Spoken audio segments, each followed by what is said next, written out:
ಮೊದಲಿಗೆ ಶೇಂಗಾ ತೊಗೊಂಡಿದ್ದೀನಿ ನಾನು.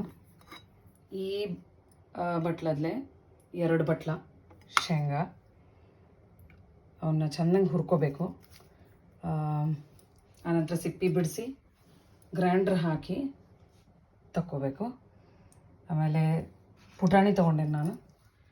ಅದು ಸೇಮ್ ಈ ಬಟ್ಲಲ್ಲೇ 2 ಬಟ್ಲ ತೊಗೊಂಡಿದ್ದೀನಿ.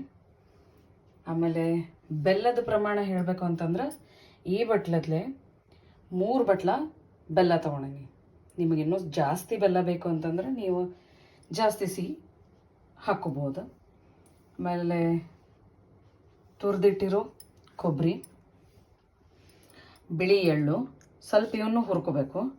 ಸ್ವಲ್ಪ ಬೆಚ್ಚಗೆ ಮಾಡ್ಕೋಬೇಕು ಕೊಬ್ಬರಿನ. ಆನಂತರ ಯಾಲಕ್ಕಿ, ಲವಂಗ 4-5 ಹೆಸರು ಸಾಕು.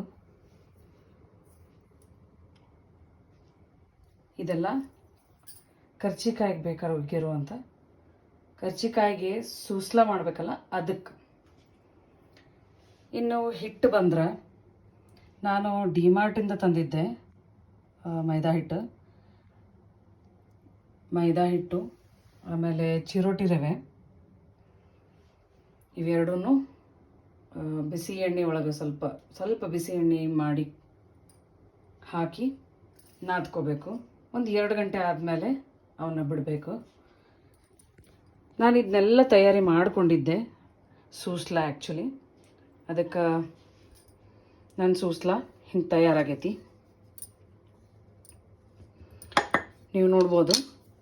ಬೆಲ್ಲ ಅತಿ ಸಣ್ಣಗೆ ನಾನು ಗ್ರೈಂಡ್ರ್ ಒಳಗೆ ಶೇಂಗಾ, ಪುಟಾಣಿ, ಆಮೇಲೆ ಬೆಲ್ಲನ ಕೂಡಿಸಿ ಗ್ರೈಂಡ್ರ್ ಮಾಡಿದ್ದೆ.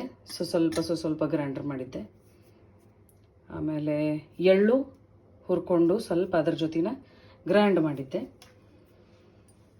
ಮಿಕ್ಸಿ ಒಳಗೆ ಹಾಕ್ಕೊಂಡು ಹಿಂಗೆ ಪೂರ ಗರಿ ಬರುತ್ತೆ. ಗಂಟು ಯಾವುದೂ ಇರಬಾರ್ದು. ಇರ್ಲಾರ್ದಂಗೆ ಚೆಂದಂಗೆ ನೀವು ಮಿಕ್ಸಿ ಹಾಕೋರಿ. ಸ್ವಲ್ಪ ಜಾಜಿಕಾಯಿನೂ ಮಿಕ್ಸ್ ಮಾಡಬೇಕು. ಇನ್ನು ಕರ್ಜಿಕಾಯಿ ಮಾಡೋದು ಹೆಂಗಂತ ಹೇಳ್ತೇನೆ.